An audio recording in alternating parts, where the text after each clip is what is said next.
Thank you. Welcome, friends. Welcome. Thanks for joining us. So we're here again. We made it. That's always a great fortune. And we've gathered together to explore some of the teachings of the Buddha and Guru Rinpoche, which is just such a tremendous, extraordinary fortune. I'm so honored to be able to be here, to be able to explore these teachings with you. And so first, as we always do, we just try to really reconnect and activate our motivation to bring up that joy and appreciation for this very special opportunity we all have together, to really see that all beings want to be happy. No one wants to suffer. It is a universal truth. And so that why are we doing this? To really bring that to mind. We're doing this so all beings can be free of suffering and achieve enlightenment, total freedom. And then thirdly, to give ourselves a little window, give ourselves a little break, and just let ourselves be good. We can just be good. So connect to that sacredness of oneself, of one's experience, of what's around us. So activate these 3 points in our minds, as the lineage masters always encourage us to do. We'll do that together here.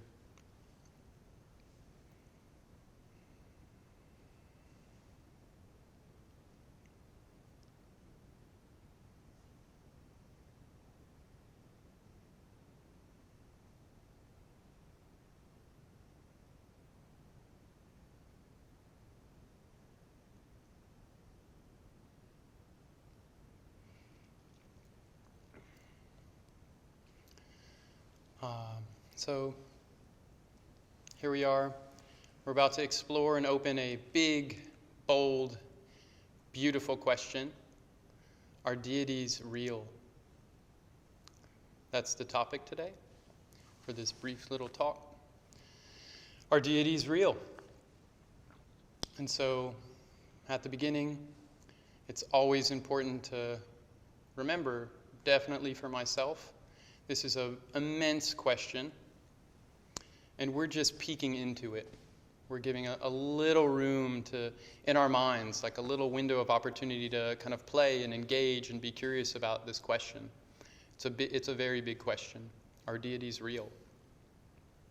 So, step one, to entertain any question really truly, we actually have to entertain it, which means we have to be open to what the answer might be. Not the answer we want to be, not the answer that has to be there for us, that we expect is going to be there, that all our friends think should be there. We actually have to be open to the inquiry. That's what an inquiry is. To analyze, to loosen, to open, to fixate less. So fundamentally the question, in a lot of very simple ways, are deities real? It means, am I in a type of awareness now that allows for magic? That allows for creativity and flow and grace and connection, the sacredness of experience. Does my awareness right now allow for that? That's going to be a big part of any answer we discover when we look at such an important question. What's the type of awareness? How am I engaging this inquiry? I think this is a vitally important inquiry for everyone. We can look at it in terms of, for Tibetan Buddhists, definitely it's a big, big question that really is vitally important to be with, to contemplate. For not Tibetan Buddhists, for not Buddhists, for just people, it's also a really relevant, important question to be open to. Are deities real?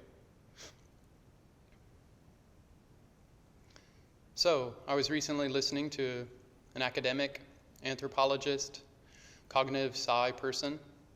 Really amazing, extraordinary. He's going to give this big series of free open lectures on the, I won't name names and say things, but a brilliant mind was going to talk about topics like shamanism, altered states of mind, peak experience, flow states, psychedelics. Within 5 minutes of laying out this big, 50 plus hours course, within 5 minutes at the beginning, he said, of course, I don't believe in the spirits, all this mystical stuff. I'm a scientist.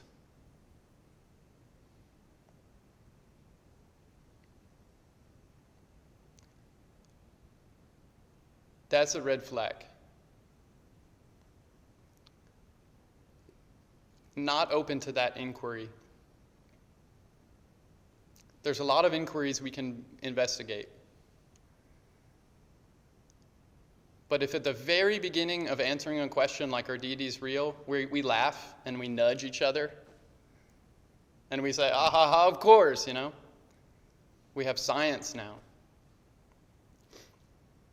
Of course, I'm, an adult, I don't believe in the superheroes and the imaginal this and that, and I like ritual, I like drugs, I like shamans leading the way and flow states and stuff, but those deities, of course, that's obviously not true.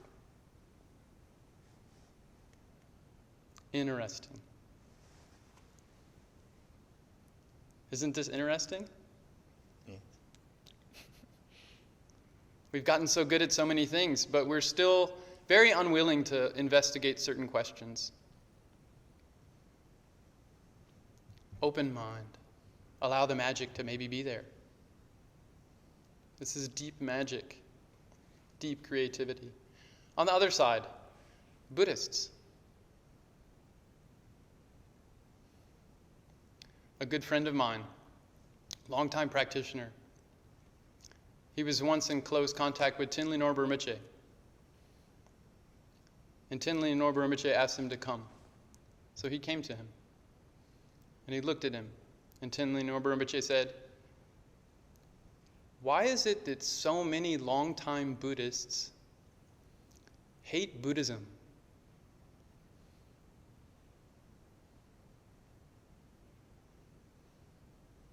That's really interesting.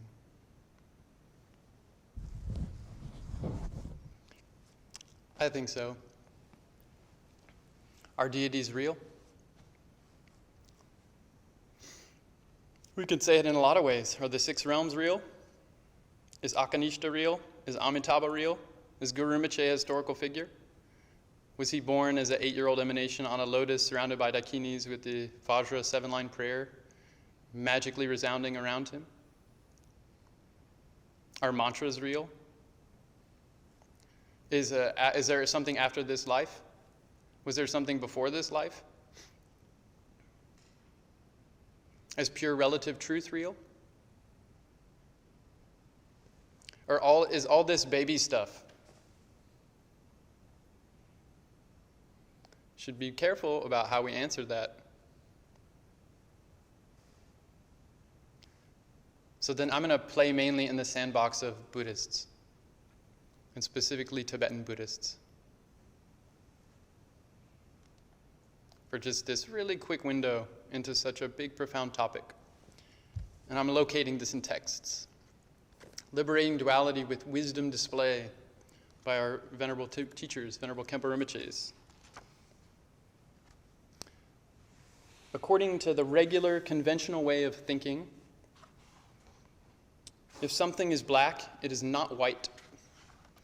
Usually only one of these notions can be applied at any given time. When we try to make reality fit the limitations of our preconceptions, we become very narrow. Working in this way will not allow us to understand the mystical, profound aspects of the universe. Our tiny peephole of knowledge reveals very little of the actual world.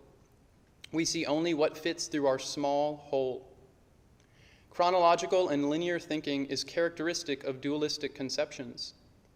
We cannot apply it to the true nature or the state of great equanimity. Peering through such a small crack will not allow us to see much. We have to open our minds if we're interested in seeing more.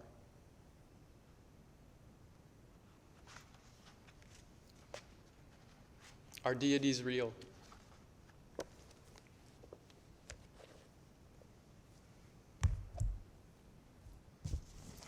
So before we go into the question, there's some good reasons why it's a relevant question. One, we just proved its relevance with the way that we engaged this opportunity. Renunciation, bodhicitta, pure perception. These are the three pillars of Vajrayana Buddhism. The third being pure perception. Pure body, pure speech, pure mind. It's called deity, mantra, dharmakaya. Pure form, pure sound, pure space. This is a key, core, essential principle of Tibetan Buddhism. Part of the essence of the view of all the views of Tibetan Buddhism. There's 6 yanas of these views. Following Bodhisattva yana, the third yana, characterized by approaches like Zen, for example, or Rong Tong, like we talked about earlier. Empty of self, empty of fixation. This is the middle way view. In addition to that, there's 6 levels of tantric approach, and they all believe in this pure relative truth, pure perception, pure view.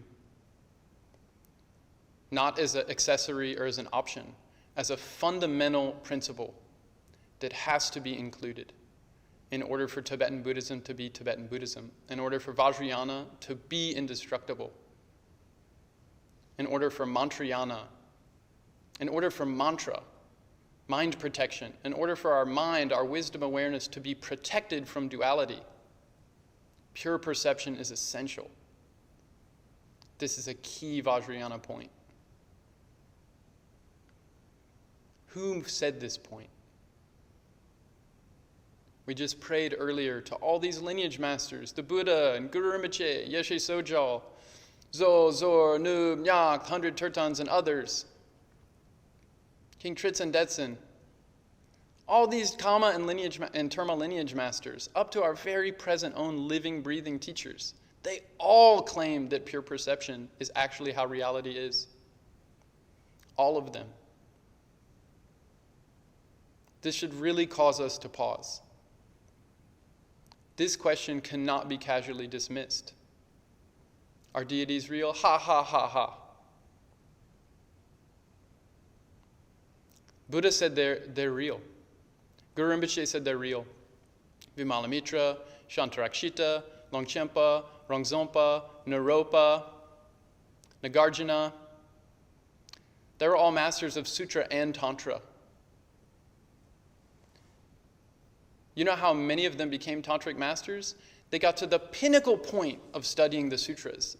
Many of them were heads of the most renowned institutes of Tibetan Buddhist learning, like Nalanda, Vikramalashila, or Sangpo Neotong in Tibet.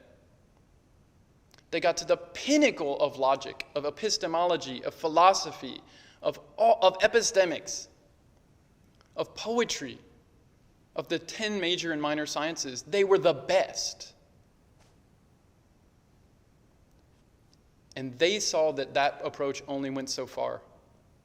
They had to go beyond the framework of logical thinking, of dualistic framing. They had to. They saw there was more. So how did Saraha become Saraha? He left Nalanda and sought a tantric teacher. How did Naropa become the great Naropa? He left Nalanda and sought out his teacher. Tantric teacher. He sought out a guru. He sought to receive pith instructions. He saw that logic only went so far. Shantarakshita, Vimalamitra, scholar practitioners. These are not dropout hippy-dippies. They're not like, oh, feel the body, feel the sensations, this is reality. Of course it's reality. If you hit your hand with a hammer, it hurts, it's reality, you feel it. There's a lot of wisdom in the body, and there's a lot of wisdom in the intellect, and there's a lot of wisdom in other ways of knowing that aren't just logical, and they're not just body. The Tantras really have this as a bedrock of what Tantric Buddhism is. post-conceptual wisdom doesn't fit into duality mind, dualistic boxes.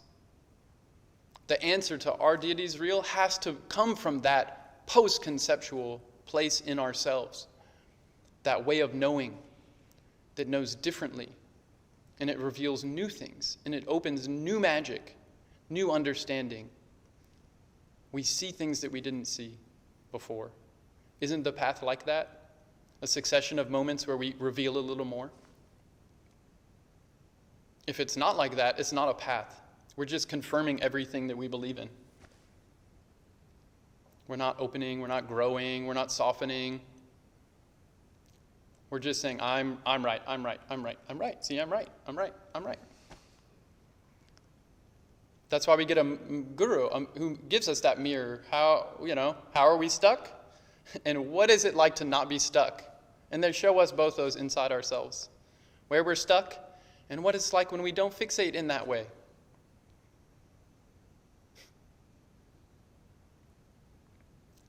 I know this is a culture, we're so obsessed with ourselves. My wisdom, my retreat, my practice, my accumulation. I'm my teacher. I want to be my teacher. Spiritual but not religious, right? It's the biggest, fastest growing religious group in the world right now. Spiritual but not religious means I don't want to be in your box. There's a lot of legitimate reasons to not want to be squeezed in someone else's oppressive box. But if we make our own box, it's day one of that lineage. Take a little from here, a little from there. I'll take some Dzogchen from here. I'm going to not deal with all that deity mantra stuff. I like the Four Noble Truths. Buddha always taught the yanas as a complete system. Every yana has a view, meditation, conduct, and result. They always stay together. You can't take a view from Dzogchen and match it with the conduct of the first yana and insert some behavior from the third yana. You don't get Buddhism. We have to really be aware of these things in our mind, to have our practice really keep growing, keep opening, and not expire and be stale. And if we're outside of a lineage context, that's fine. And we have to know what comes with that. And if we're in a lineage context, like Tibetan Buddhism is always in a lineage context when it's done properly. All the teachings go back to the Buddha and Guru Rinpoche. And all this stainless succession of uninterrupted living wisdom lineage. It's still alive. The blessings are still alive. They're still current. We can still connect to them. But if we just want to be our own teachers, that's fine. But then we have to recognize, I thought this morning, it was so funny, in the seemingly immortal words of Cher. Snap out of it.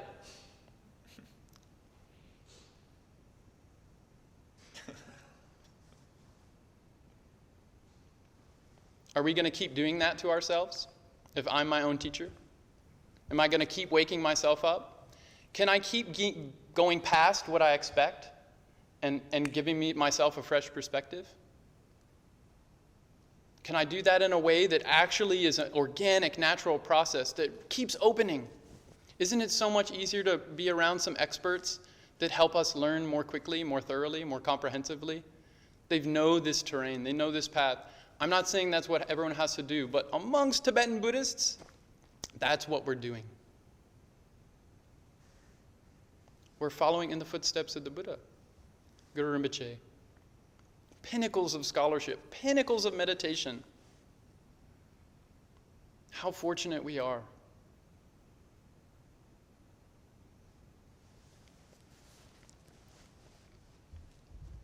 Another book, The Guru Drinks Bourbon, Dzogchen Khenchen Rinpoche.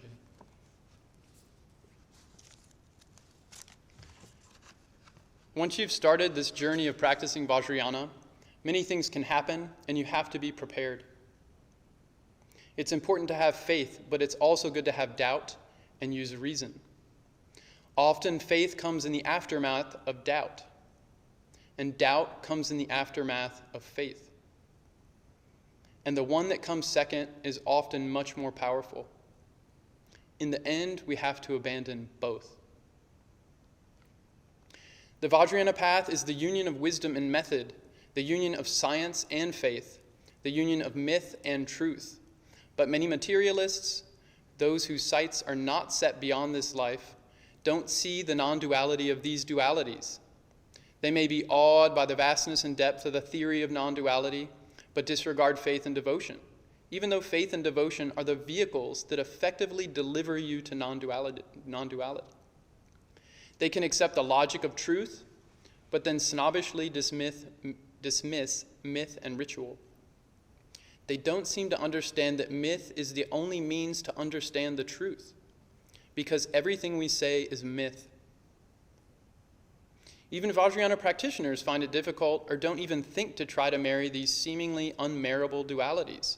For example, many apply the method, such as prostrating to the guru or offering a lotus flower, hands beautifully folded in the Anjali mudra, but they do so as a ritual without applying wisdom.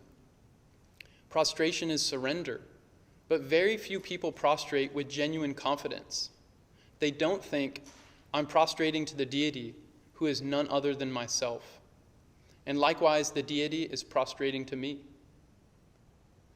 Knowing that the deity and the prostrator are one and the same is the ultimate prostration. Here in this book, I'll try to show you that the guru is actually like the horizon.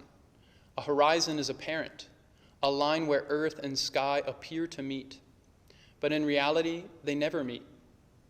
There is only an illusion of an ending point, a point of reference where we can stand and measure and assess. In this way, the guru is like a horizon between wisdom and method, myth and truth, science and faith.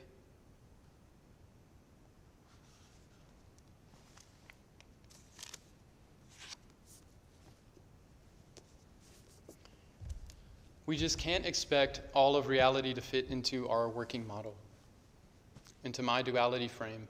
My preferences, my hopes, my fears, my expectations, my trauma, my wonder, my awe.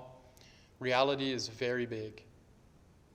If we ever try to just squeeze reality into my model, the juice stops. The aliveness stops. The connection to reality stops. It's a desecration. We box ourselves in and then complain that there's no juice left. Life is so empty, so meaningless, and we boxed ourselves in. We made it without sacredness, de-sacred.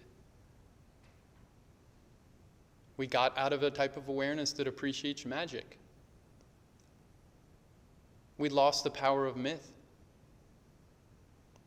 We lost the connection that all relative truth is partial.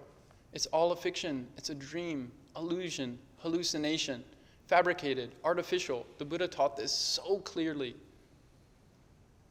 Absolute truth, definitive truth is beyond this fixation. It can't be boxed in.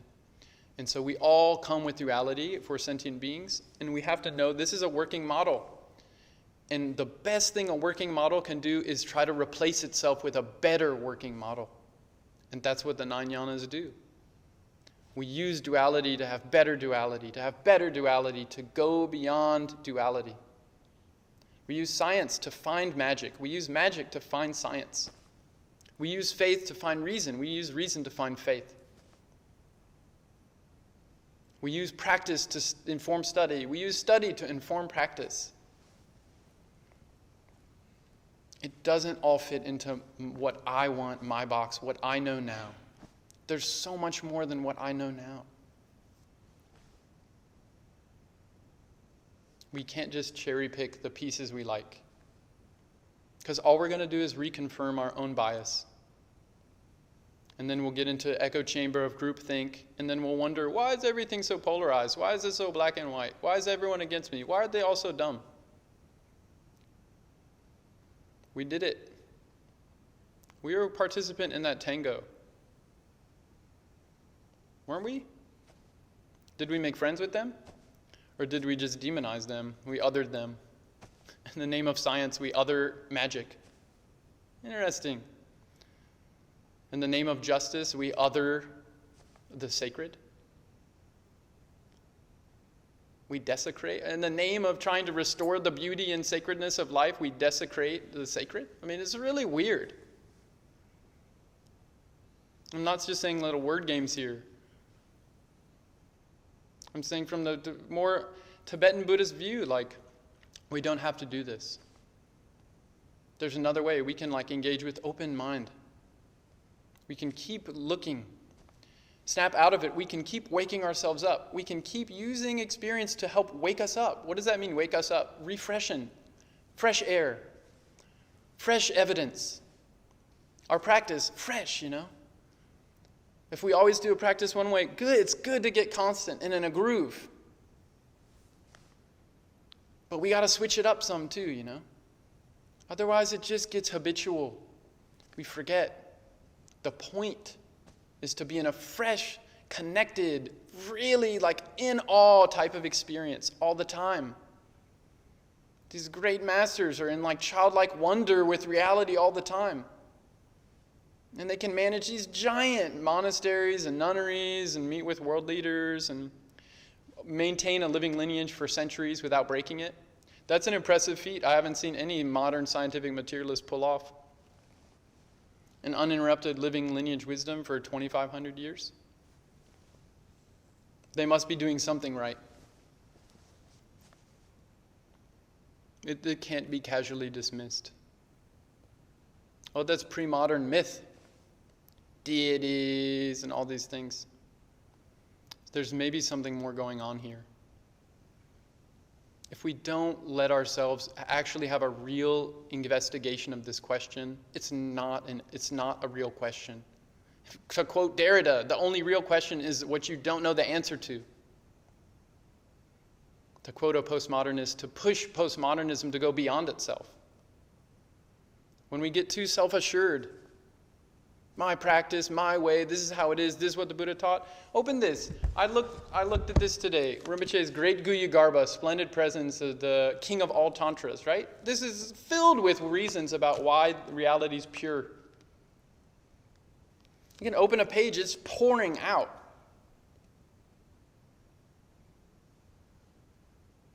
The sacredness of reality, the sacredness of all experience.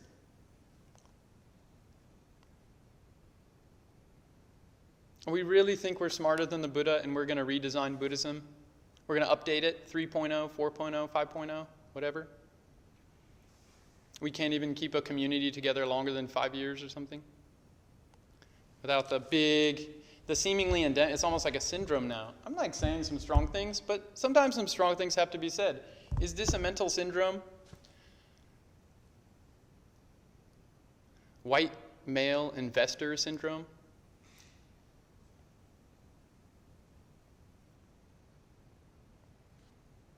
A lot of people seem to be non-dual gurus nowadays. They don't like the word guru, but they'll sell you stuff. And they figured it out, and it's 5 points. 1, 2, 3, 4, 5. And somehow they can't keep a community together longer than 5 years, something, 10 years, whatever. This is better than what the Buddha taught.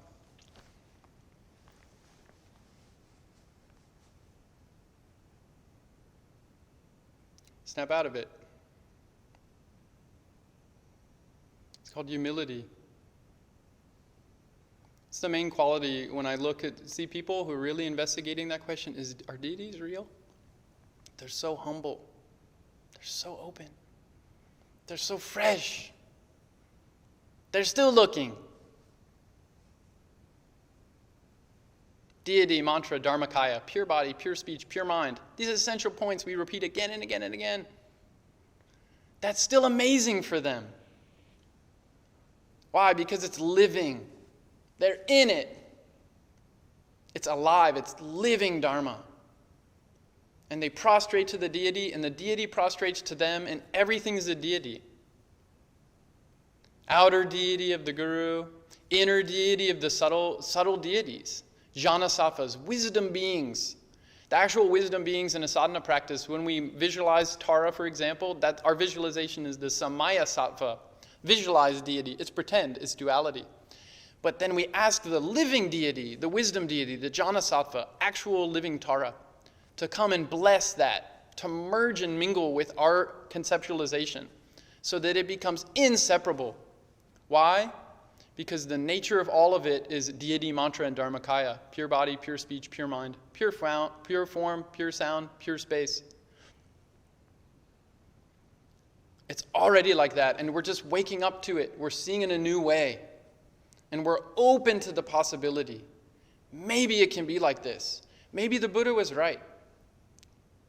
At the very least, we're willing to do the experiment, to put in some time, do some Ngondro practice, to study and look closer.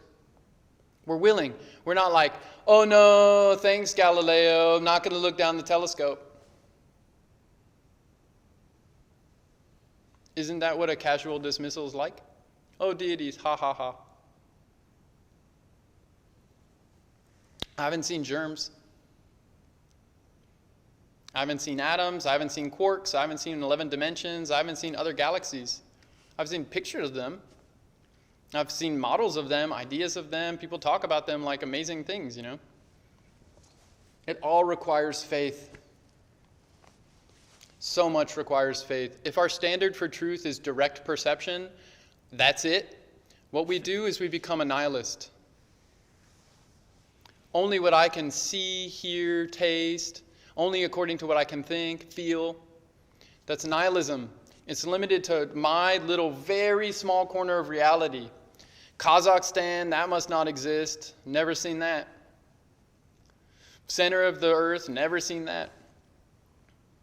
This is how we get this post-truth madness. All my experience is the pinnacle. That's what I'm going to use to determine everything. I'm sorry. That's how we get all this madness. Everyone's personal. Then the person with the strongest conviction wins. Is that how like a healthy, mature civilization functions? The loudest person wins. The roughest person wins. The one with the most conviction. Because the Buddha taught us to have certainty conviction and that everything's pure. Didn't he? In our practice, that's the one of Vajrayana practice. I'm trying to unpack this topic in different ways. In Vajrayana practice, that's one of the three qualities. CPS, clarity, purity, stability. Stability is Vajra pride, unwavering conviction that I am the deity. Everything I experience is the deity. Not just my meditation box, my room, what's around me. Everything is pure. Everything. And it always has been. That's one of the three pillars of Vajrayana practice, being Vajrayana practice. We have to have that. Vajra pride, unwavering. And that's where it's a really key point. During study time and contemplation, we study and we contemplate. And during practice, we practice and we don't mix them. During practice time, we let ourselves be the deity. We try to see everything as deity. We allow for that possibility. And even if not just allow for that, be in a magical state of accepting the sacred. The mystery, the awe of what could happen, you know. We can even just allow for it. And then we really have to just let ourselves really have conviction and courage. And we grow this little by little over time. That's why it's a practice. That's why it's a path. Little by little, by little, by little, by little, by little. And then we'll have these threshold, big break, pivot point moments. And wow, we'll kind of see things newly. And what is it like? The love and compassion and devotion. So much devotion comes up. Oh, thank you for showing me this. Thank you for the technique to reveal this. You show me the path. You show me the experiment. And I've put some time in, and now I see it. And what is that like? Then we check in.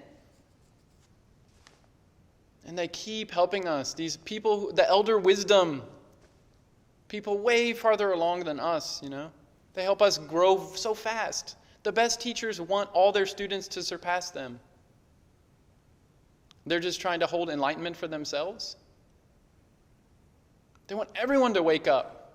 More people to wake up now, the better. It's really like Bodhisattva question, no? What would I trade? If in this room right now that I'm sitting in, at home, looking at the screen, or in here, in this room, what would I trade?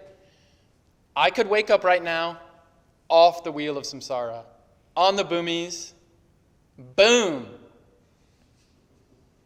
Or everyone else in the room can, and I'm stuck in samsara still. What are we going for? What are we going to choose? My wife can wake up and I can say stay closed. Or I can wake up and she can stay closed. He can stay closed. They can stay closed. What am I going to pick? These are real questions for practitioners. Because it's just saying, what is my mind like now? That's the practitioner question. What is my mind like now? Do I allow for the sacred? Or do I not? Do I allow for wonder and magic and awe, merriment, cheer, rejoicing, exuberance, power, dang, sal, ropa, all these things, Because the Buddha taught all of these pure relative truth. It was the union of Rangtong and Shentong, the second and third turning. And then the Tantras came based on that. Open mind, power of the expressive qualities of Bodhichitta. We take these skillful mean practices of Vajrayana and we just let all this karma self-liberate. We don't say it's bad and now I gotta wash it away. We let it come and release. It releases itself, unknots itself. That's what Vajrayana is doing. I'm not saying I can do it, but that's the teaching.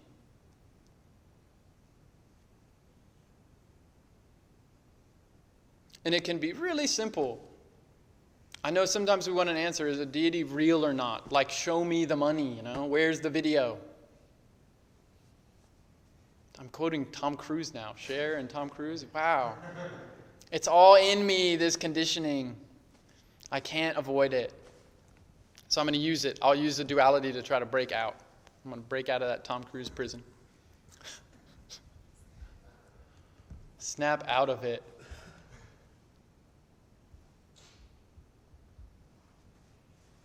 We want to see the video recording, Maybe it requires a new way of seeing, another way of seeing, a deeper way of being.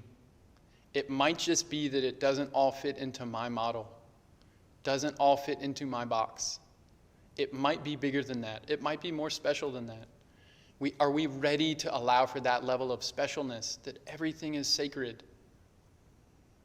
Tibetans have done that as a culture, as a people. They've done that, and what's been the result? Just in general, they care for the land. They didn't desecrate the land.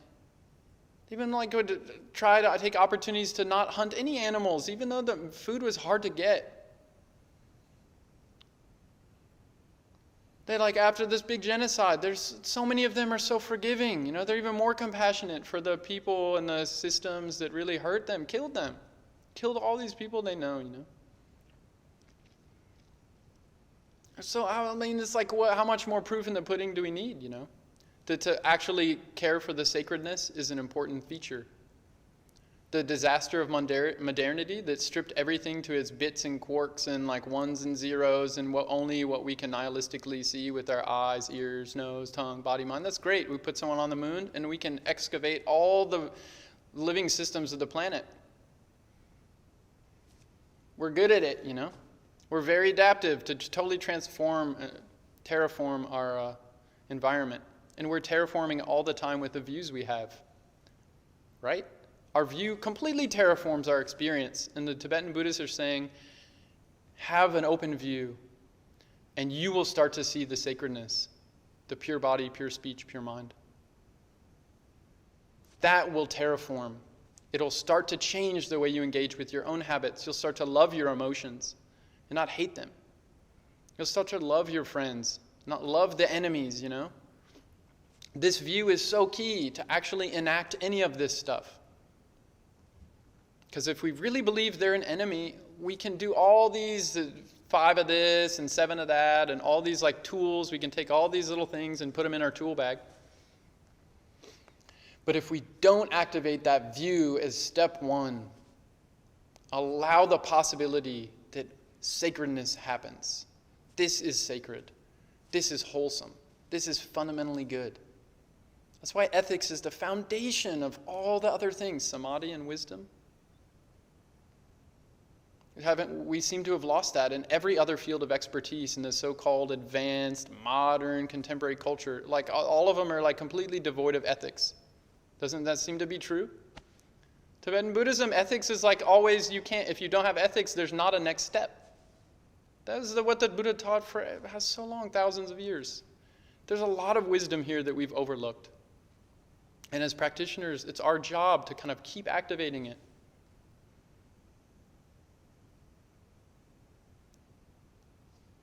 It's our job to let the possibility, maybe this is all enlightened now. Maybe my nature is fundamentally good.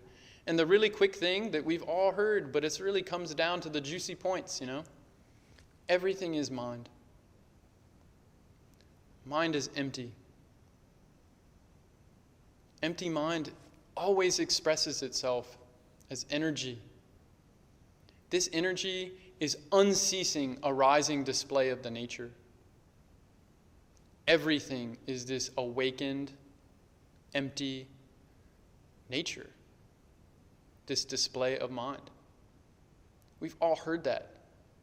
Those are like the Buddhists, that's called pith instructions, I'm not saying I'm giving a pith instruction, but we've heard it. It's all mind. Mind is empty. Empty mind always arises as energy, as knowing quality. That knowing quality displays itself as objects, experienced by awareness, a subject. This all happens purely, and everything we experience, all the objects are pure relative truth. Experienced by what? Pure wisdom. My dharmakaya mind experiences the dharmadhatu object. That's the playground of Vajrayana. Dharmakaya mind experiencing its sambhogakaya expression, displaying as nirmanakaya. This is the playground we're in. This is what our Ngondro assumes, This is what we use that as a working model, a conceptual model, to let ourselves leap into it and allow, maybe this is true. And we do that again and again and again, and we get stuck in our practice and get in our habits, and we got to shift it up and ask for help. And we keep trying to have it be a living experience of the sacredness of life, of our own mind, of our own heart, of everyone we see. Then everything becomes a deity. Everything becomes the teacher. And in the meantime, we use a teacher, a realized awakened being, to see that it's all the teacher. Where's Guru Rinpoche? Of course Guru Rinpoche is out there, and he's the visualization Samye, and he's the actual living Guru Rinpoche, and he's also my mind. That is true absolute Guru Rinpoche, my mind. Everything's Guru Rinpoche in this view. It's all deity. We don't have to be so literal, but we can be very literal. Amitabha and Guru Rinpoche has a certain form and all this. There's a full spectrum of tangibility here, really obvious to really, really subtle. Buddhists they're not really kind of too finicky on these details. They don't get obsessed, Guru Rinpoche has to only look one way, or Chenrezig has to only look one way. They don't fixate like that. That's not the teaching. Right? May I be a boat, a breeze, a bridge, a memory, anything that relieves suffering, anything. Anything. Guru Rinpoche can be anything. We have to let anything be Guru Rinpoche. And in the that's the view, that's where we're getting to, that's the fruition. And on the path, we need to keep remembering that, reactivating that. This is my mind. It's open and empty of fixation.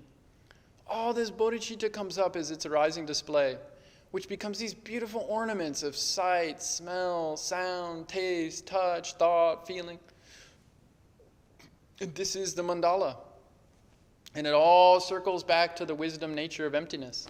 And it all out circles and expresses as the display. This is like straight Vajrayana view.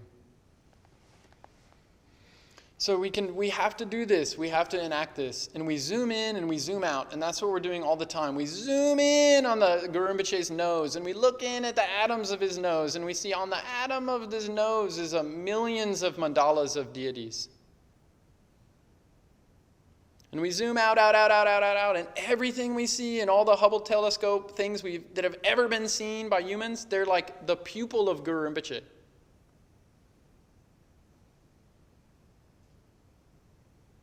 Can we be that flexible? That's what Vajrayana is training us to do, to disrupt our habitual patterns, to disrupt our convenient, comfortable framing. New, fresh, alive, communicating, happening. It's happening. And we open and we relax. We let it do its thing, and then we close, and then we open and we relax. That's the blessing of Guru Rinpoche. Then we actually start to see, according to all these Tibetan Buddhist teachings, all these Bardo teachings after death, there actually are these living deities. Chuni Bardo of the true nature, right? It expresses as light, sound, light beams, peaceful and wrathful deities. They said those are actually there. We just don't see them now. Covered by duality fabrications, I don't see them. They're actually there. They're more real than my limited karmic vision. The Buddha saw so much more than me. I have to have that genuine humility, that genuine interest. What more did he see? How can I see like that too? The how is really the interesting part, because it's not just holding a belief hard. Everything is deity, everything is deity, everything is deity. That's not what a mantra is. Mantra is protecting the mind from obsessing with a duality model. Protecting the mind from being all fixated. That's what a mantra does. Open, refresh, new, because life is always, that's reality. It's always new, ever-changing interdependence. In Rinpoche's book, this great Guhyagarbha Tantra, these 4 points, they go into this. It's hundreds of pages long. The great Guhyagarbha Tantra was the root tantra of all the Maha-yoga tantras, the beginning of the inner tantras. They said there's 4 points that establish the 4 reasons in this book, the 4 reasons that establish the inseparability of great equality and natural purity. They go through the 4 reasons that everything is deity. 1, call it the reason of the cause, of the one cause, the reason of the one cause. And I'm going through this fast. The single cause of samsara and the single cause of nirvana, the same single cause, is one's own mind. And here we're talking about wisdom mind, unborn awareness. This is what's pointed out in a middle way view. Why the sutras are essential. Middle way view. Unborn. What's the next? Unceasing. By nature like the sky. The second reason is that this unborn mind ceaselessly displays as experience, as energy. Unceasing display. The second reasoning of unceasing display. All this is unceasing display of mind. Unborn, because if we try to really find mind, we won't find it in a fixed, logical way. That's middle way teaching. There's a lot of teachings to actually come to that resolution, and a lot of the Dzogchen instructions ask us to do that inquiry. Look for your mind, look for your mind, look for your mind, and this way and this, all that. Second point, second reasoning, that open, unborn nature, unceasing display. Unborn, unceasing, unborn awareness, unceasing display. Isn't this similar to like emptiness is form? Form is emptiness. Form is emptiness, that's empty mind. Emptiness is form, unceasing display. This is Heart Sutras, the Prajnaparamita Sutras went so deep. They went right into the Tantras. It just has to be revealed. The third reasoning, unborn wisdom awareness is always inseparable from unceasing display. They're always together. This is very casually said in Vajrayana. Emptiness, awareness. Emptiness and clarity in union. They say when we see that as inseparable, unborn awareness, unceasing display, it's called the 7 treasures of absolute truth. The first is this The first is like the, what is it? I don't want to get the word wrong. Yeah, the first is called sphere of absolute truth, container. The second is called the wisdom of the absolute truth. That's the subjective awareness happening in the container. Object and subject, right? But pure. Those are inseparable. And the 5 other treasures are pure body, pure speech, pure mind, pure activities, pure qualities. So in this union of unborn nature and unceasing display, we have the 7 treasures of absolute truth arise naturally. That becomes a lived experience. And so that's called a reason of blessings. That's the 3rd reason in the Guhyagarbha Tantra, chapter 11. Then the 4th reasoning is the reasoning of direct perception. We see for ourselves, with no inference or deduction, that everything is always the union of emptiness and its unceasing display, not filtered through any duality boxes. That's the 4th reasoning. These are the 4 proofs that everything is the great purity in union with the great equality of absolute truth. Unborn wisdom awareness, arising as ceaseless display, always inseparable in union, and we experience that directly for ourselves, not mediated through duality mind. You can please look at this teaching of Venerable Khenpo Rinpoche's splendid presence of the king of all tantras, the great Guhyagarbha. We're so fortunate to be a part of this. The great Zhanggang Minpam Rinpoche, he said the 4 things for the most thoroughly established truth. It fits with the words of the Buddha.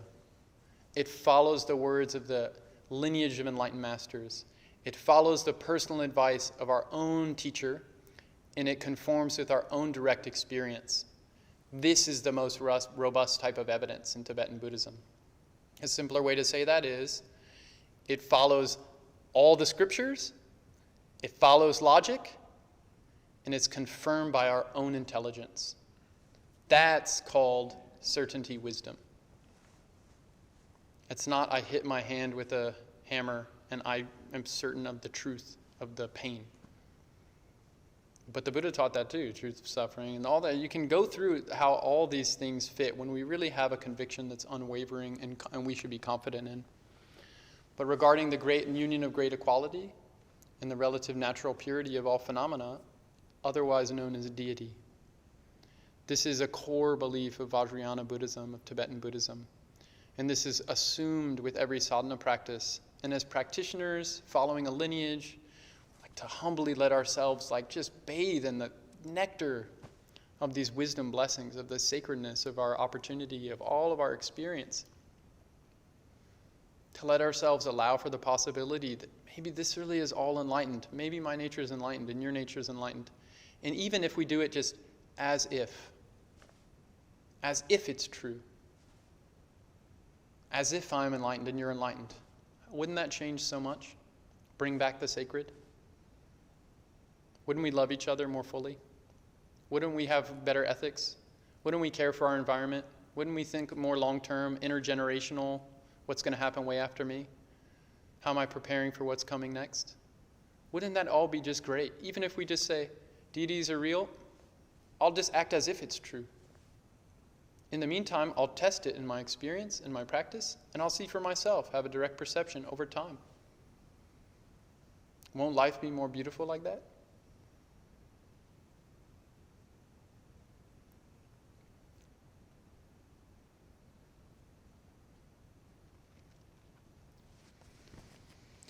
I'm just saying a few words of some teachings I've received. And these teachings of Rinpoche's, they're all there for us to enjoy and to explore ourselves and to open ourselves. The beauty's there. The means are there. The practices are there. The experiments are there. The containers are there. The sanghas are there. The living lineage is there. All these endowments. We have these endowments. We just have to stay a living part of this process in order for it to keep happening. I'm so glad to be a living part of that process. I'm so amazed that, when it arises as deity, and the deity points out all the ways I'm getting stuck, I pray that I will humbly surrender to that wisdom experience. And I'll let the crazy wisdom of having my own fixation be pointed out. So finally I can just let that go, Let some new air in the room. Open up. Let it just be sacred.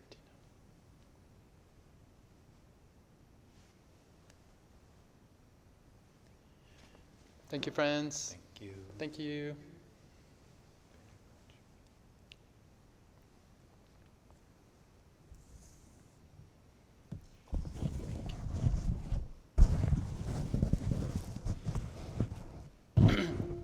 So the quick thing I forgot to mention about the inquiry of are deities real?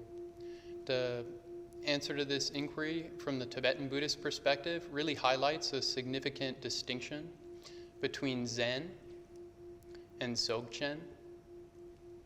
So Dzogchen is the great completion, the great perfection. It's the 9th and highest final yana taught by the Buddha and Guru Rinpoche.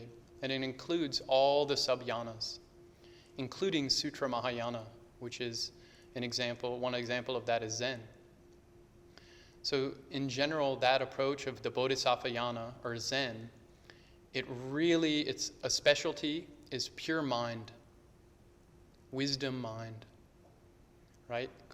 Sometimes called beginner's mind. And then the Tantras add to that pure body and pure speech. That's called deity and mantra, plus dharmakaya, right, which is pure mind. So the Tantras always have pure body, pure speech, and pure mind. And so we can see how Dzogchen then would include pure body and pure speech. That's deity and mantra. In order to actually be Dzogchen, to be the great completion and include all the approaches taught by the Buddha.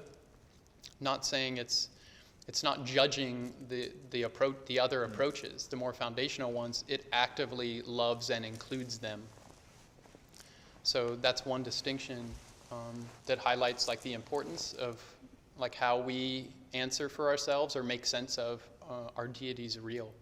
It's another way to say that is pure body and pure speech. Is that something I'm going to actually let myself kind of mingle with, deity and mantra? And then just to kind of put the context of kind of what I went over, that was mainly for meditation. So there's meditation and post-meditation. And in meditation, it's very clear, the Vajrayana view, the succinct way to talk about the 3 Vajras of pure body, pure speech, pure mind, is everything is transcendental wisdom rainbow body. So that's the succinct way to just say that's the view held in a Vajrayana Buddhist context in a practice session. That's the view we're trying to see.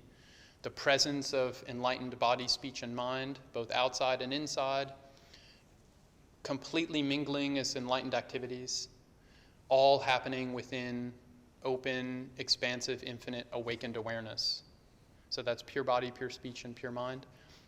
Then in post-meditation, when we get up and engage the world, if we believe everything is deity, so how do we deal with suffering in the world?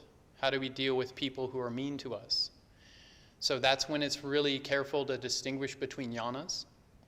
And like His Holiness Dudjom Rinpoche said, outwardly, we follow according to praktimosha conduct.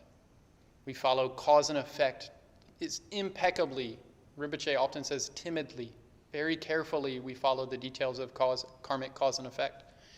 Inwardly, we follow the bodhisattva yana, the view of bodhicitta, relative and absolute bodhicitta. Secretly, we follow the pure perception of pure body, pure speech, and pure mind. And we're trying to maintain that all the time in meditation and post-meditation. But post-meditation is more how we show up with what we say and what we do, communicating with others. And that's praktimosha level. The inward motivation is bodhisattva yana. The secret view is Vajrayana. And we're trying to do all those 3 in harmony with each other as a single complete sphere or system, this great perfection view. That's what Dzogchen really is talking about there then. And so we can very carefully distinguish. That's the thing with wisdom awareness, it has the 5 wisdoms. It's not just open. It has mirror-like wisdom, all-accomplishing wisdom, dharmadhatu wisdom, distinguishing wisdom, or discriminating awareness wisdom. It can very carefully distinguish things. And that's where the answer to the question, are deities real, is very interesting. Because in a certain context, when we're engaging with others, we can say, no, they're not. If that's the most helpful thing. Because the Buddha didn't talk about deities in all the sutras, right? We really, in terms of our outreaching activities, our view has to match up with what's happening around us. And then that view matches with that conduct and that behavior and that meditation. And we can do that in our display or in our outreaching activities. And inwardly, we're trying to hold this Vajrayana view with this motivation of bodhicitta. So it doesn't mean just think everything's a deity, so always be worshiping every event, even the horrible things and the mean things. Like, we have to actually use discriminating wisdom, because that wisdom is fully happening when we're actually allowing pure body and pure speech and pure mind to happen.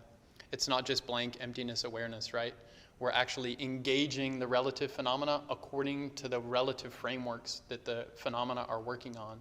That's called skillful means, or skillful, effective, helpful communication. So I wanted to highlight that, because that's a big, important question. So the answer to, are deities real? It can be very different depending on how we're engaging. And on our own side, the reality of deities goes beyond thinking about a deity or not a deity, or pure or not pure. It really goes beyond that kind of questioning interrogation. It's allowing things to spontaneously be there. And then we're opening ourselves on the path to seeing new emergent phenomena that we missed before, more subtle features of reality that that were over our heads, we weren't available and open to notice yet. And that's when they say the pure expression, pure relative truth expression of deity and mantra really starts to become a direct living experience. And so, even if we have that direct experience, we still show up and communicate with others according to what's helpful for them. And that's always part of the Vajrayana view, because Vajrayana always includes Sutra Mahayana, it always includes foundational Buddhism.